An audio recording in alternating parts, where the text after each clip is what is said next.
Today's video is going to focus on the dreaded wall, something that a lot of marathon runners and quite possibly half marathon runners, maybe 10-mile runners experience, but it's a lot more common with the marathon, and generally when people are talking about hitting the wall, they are talking about the marathon and the latter stages of the race. So I just thought I would make this video today because it's quite contextual really. I ran my 16th marathon last Sunday and I went off too fast, didn't take any fuel on apart from half an energy tablet just because I felt so ill in the race. I literally just felt like I couldn't take anything on. Ended up running 3:37, which given my PB is 3:23, is not a great time for me, and just more of the fact that I felt like the race was a big failure for me because I gave up from about 10 miles, and from about 14 miles onwards I adopted a run-walk strategy just to see me through to the end. I mean, as someone who's run 16 marathons now and does a lot of running and racing, I thought I was past that kind of traumatic race event experience, but it just shows that even as an experienced runner and experienced racer, you can have bad times, and you just need to get through them and learn from the bad experience. So I just thought I would make a video on the wall, just because I literally crash landed into it so bad on Sunday that I wouldn't want anyone to feel like that in a race, and hopefully in doing this I will kind of get it into my head that I do need to do these things myself and sort out a better fueling strategy to make sure that this doesn't happen to me again. So if we start off with a definition of the wall. So the wall is basically defined in running and cycling and endurance races as the part of a race where things go from marginally tough physically and mentally to near on impossible. So a lot of people describe the marathon as a race that's 20 miles of hope and 6 miles of reality, which is quite correct really. I mean, a lot of us can run a good decent pace up to 20 miles and feel generally okay up to 20 miles, and then that last 6 miles, when you think about it realistically, you think, oh, you know, it's only a 10k, but realistically that is when the real race begins, and that is the kind of point that weeds out the tough people from the not so tough people, and maybe the experienced people from the less experienced people. I mean, personally I run a lot, but I am a bit of a victim of not training up to the correct distances to run the marathon distance. For example, I did a number of correct things that I don't usually do before a marathon for this coming race. So I raced 15 and 20-mile races, and I tapered a lot better. For me personally, I took a bit more time off and I ate better foods before the race. Usually I eat like pizza the night before, and at this one the night before I ate jacket potatoes and pasta salad and bean salad and all the kind of correct things, and it still hit me once again. So years of research show that most runners overperform in the first 5 miles of the marathon. So if you think about it, if you've done everything correctly, if you've done all the proper kind of training leading up to the marathon, and you've done your taper and you've eaten all the right things, you're going to be quite excited and filled with adrenaline, and you're going to be like raring to go on race morning. But you know, even the crowds and the adrenaline and your rested legs and everything, you really do need to try and hold back in the first 5 miles, or at least the first sort of 10 miles and a half of the race, because realistically you have still got 13 miles after the halfway point to go. You know, I hold my hand up and say I completely just went out too fast in the race on Sunday. I think I ran the first mile at 6.58, which was ridiculous given that the course was hilly, and yeah, I just screwed it up basically.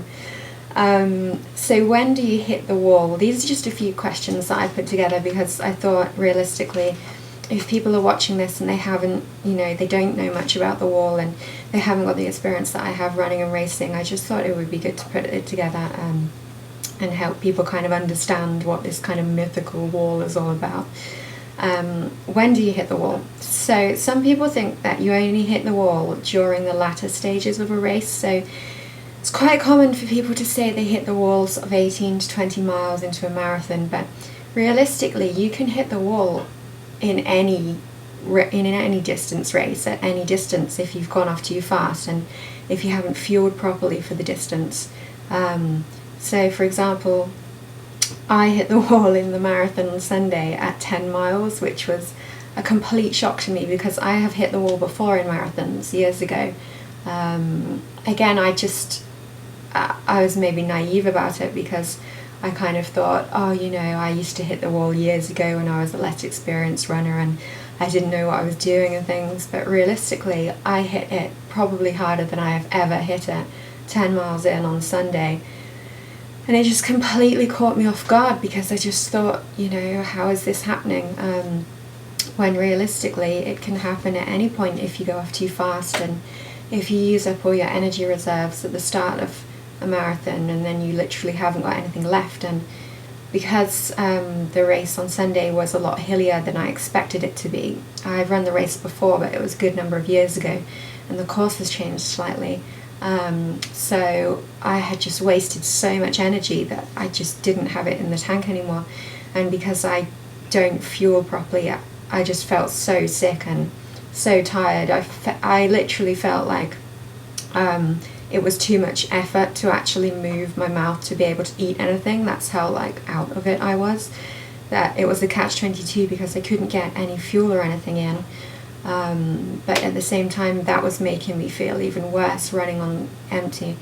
So what can it be caused by? It can be caused by a number of factors. So you might be dehydrated or you might not have trained up to that distance. So when you hit a certain distance, for example, if you are training for a marathon and you only run up to 15 miles and you never run over 15 miles, you might get to 15 miles and your body might suddenly think, that's it, I can go home now, because you've never trained beyond that 15 miles. You don't know, it's like the unknown, you don't know how you're going to cope at that distance, and that could bring on the wall as well.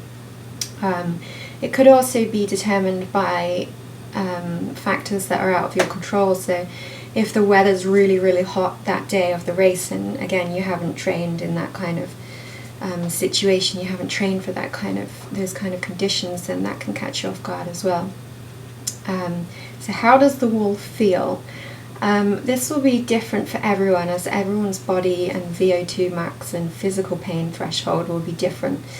But for me personally, the wall basically feels like going from running on empty to just general nothingness.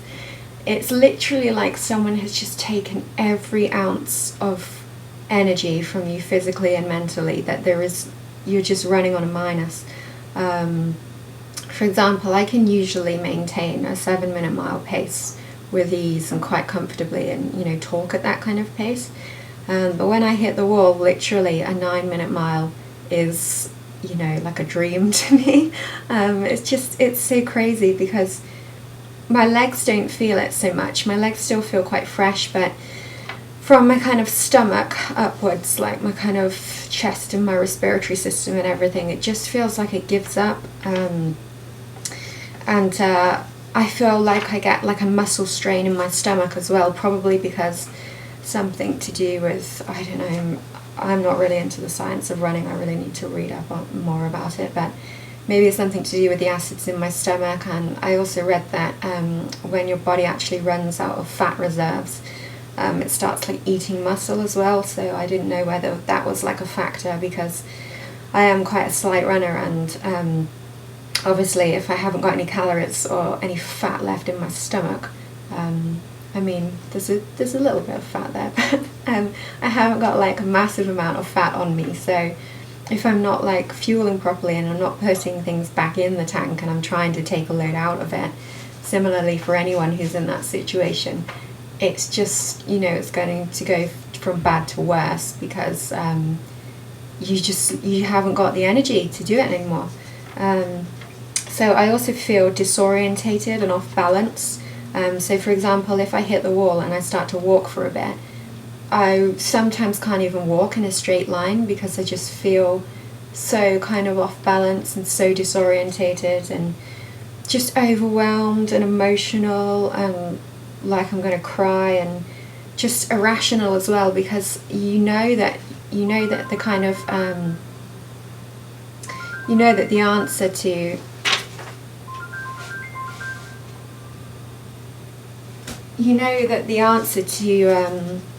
feeling a bit better is eating and drinking, but because you feel so sick, you just can't stomach any kind of food or drink, which makes things worse.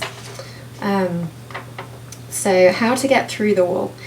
Personally, when I hit the wall, I feel like my body is crying out for something, but it's almost like being a baby, because obviously with babies, when they're younger and they cry, because they can't communicate like to their parents what they actually need. I almost feel like it's like that, because I feel like my body's crying out for something, but because I'm so disorientated and out of it and confused and irrational, I feel like I can't think what it is that I need in a way.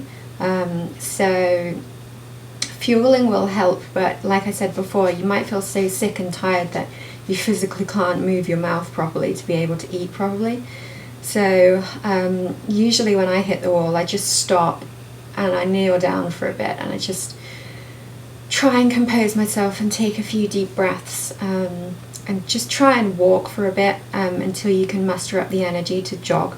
I mean, I know a lot of runners don't like the term jogger, but realistically, when you're in a marathon and you hit the wall and you cannot face another step forward, you literally are the proudest person in the world to be known as a jogger. I was literally thinking at about 14, 15 miles in, you know, I'm loving jogging right now.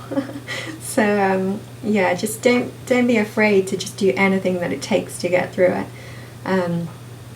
Just try and keep going for as long as you can, and don't try and be a hero about it. I mean, realistically, it's important to understand and realize that the majority of us aren't, ever going to be elite athletes, and we don't possess the same traits as elite athletes, and we need to remember that we are just, human beings at the end of the day, doing something, pushing our bodies to the extreme, and sometimes they're going to rebel against us. Don't give in to people asking if you want to pull out as well. So marshals and people around are going to be concerned when you hit the wall, just because there have been a number of cases where people have heart attacks, or they suffer from different conditions and things, or they might have conditions themselves, health complaints that might bring on, it could lead to fatalities and things. So people are going to be concerned when you start, acting like you're not feeling very good during the marathon, even though realistically a lot of people aren't going to feel great during the marathon.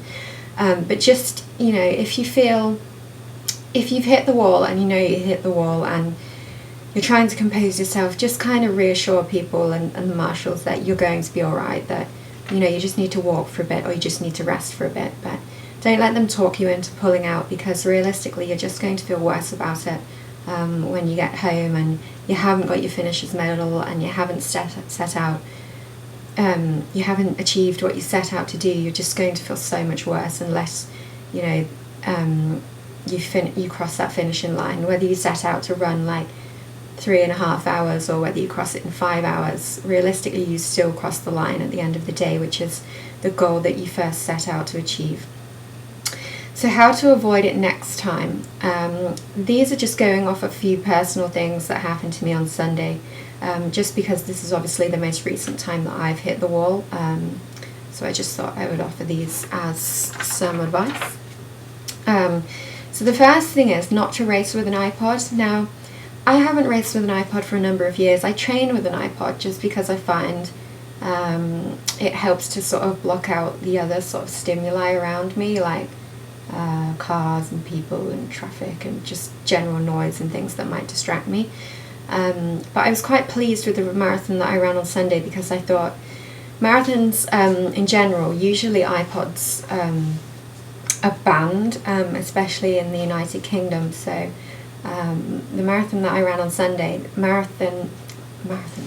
iPods weren't banned at this event, and I was thinking, I'm going to run such a great time because I can run fast with my iPod, and it's going to give me added confidence, and it's going to give me the kind of attitude that I need in the later stages of the races to remain positive. And it just didn't work out that way. I mean, realistically, I think the reason why I went off too fast was because I had my iPod and I had some quite sort of fast songs on there to start with, and also my body probably subconsciously thought, I've heard these songs before in training, this must be a training run, like this is all going to be over in an hour or so. So yeah, try not to run with an iPod, because it will just give you a false sense of speed and a false sense of kind of confidence, and your body might feel okay when you're listening to the iPod, but then you take the iPod off and you realise that your breathing is, out of sync, or you're just not feeling too good, so try not to do that. If the course is hilly or tougher than you imagine, don't aim for a PB, and just try and run comfortably and aim to finish. So, like I said before, don't go thinking, if you're feeling really bad and you've set out for an aim,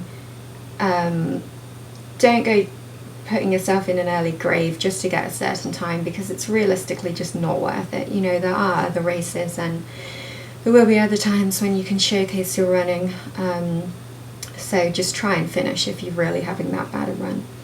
Embrace the sense of camaraderie around you. So talk to other runners if you can. So in areas where it's quiet, the time really does pass quicker when you're talking to other people and sharing your kind of experiences. So it's good to remember that realistically you're all in the same boat when you're running a marathon, and the people that are running alongside you at the time you're running alongside them are realistically running the same pace as you. So realistically, I need to stop saying realistically. So they are going to be feeling the same as you, even if they don't show it in their faces. They're going to be struggling as well. So just trying to build up a bit of a kind of connection with people as you go is good, but don't try and have a full-blown conversation and invest too much energy in that, because it will just be detrimental to your running. Figure out a fueling strategy and stick to it, and force yourself to eat before you start feeling fatigue. So this is something that I really, really, really need to get right. I need to start experimenting with gels and isotonic drinks and all that kind of stuff that I really should have got a grip on a long time ago, because although I am quite an experienced runner, in a way I am quite amateur in that I will go into sort of a marathon and think that I can run it on generally nothing.